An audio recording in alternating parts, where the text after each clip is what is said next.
Hi there, I'm Matt from the Underground Cookery School. Today I'm just going to show you a really simple, easy recipe.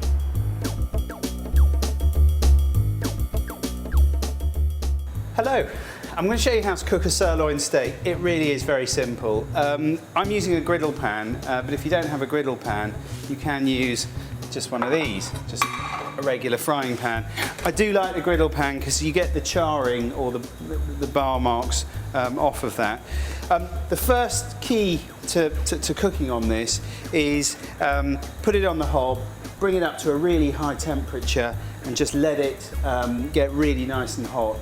Don't at any point in the cooking process be tempted to either put some fat on the, or by that I mean oil or butter on the pan or on the meat. It just doesn't need it.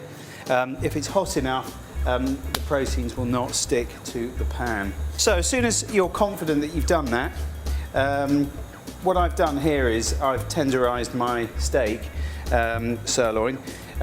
If you want to know how to do that, see my other jug video on how to tenderize steak. But simply between two sheets of cling film, just give it a good old tap. That goes on the griddle like that, and I'm going to leave it like that for about 30 seconds. And I'm just going to, if you imagine that it's gone on at 10 to 7 like that, what I'm going to do in a minute is then I'm going to turn it round to, obviously I've got to look at the clock now, at about 10 past 7, so that we've got that nice lattice on there. Then I'll turn it over and do about, again, half a minute on each angle. So that's the first angle. As you can see, because it's nice and hot, it doesn't stick to the griddle pan. I've done it, and when we flip it over, in about 10 seconds time, you'll see that we've got that lovely lattice. There you go. That just left the steakhouse look. So again, about another 30 seconds here. Now personally, I like my meat nice and pink in the middle, so I'm not going to overcook it for too long. But obviously, if you want to, like a proper Englishman, have it overcooked, well done, cooked all the way through, then just cook a little bit longer. So I'm going to leave it on there. Now, interestingly enough, I have a red board out because I had the meat on there to begin with, but cooked meat goes on a yellow board. Give my tongs a little bit of a clean, otherwise people will ring in. Stick that on there, turn that off.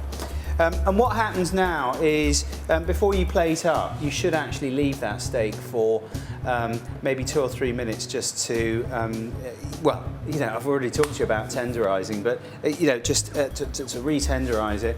It's quite tough when it goes on, when you cook a piece of meat, it tightens up. You just want to let it tenderize, get nice and relaxed, and then you can plate up. Now you can carve on the angle that way or just serve it as a steak, but either way, or maybe even just in two, so you just give the dish a little bit of height.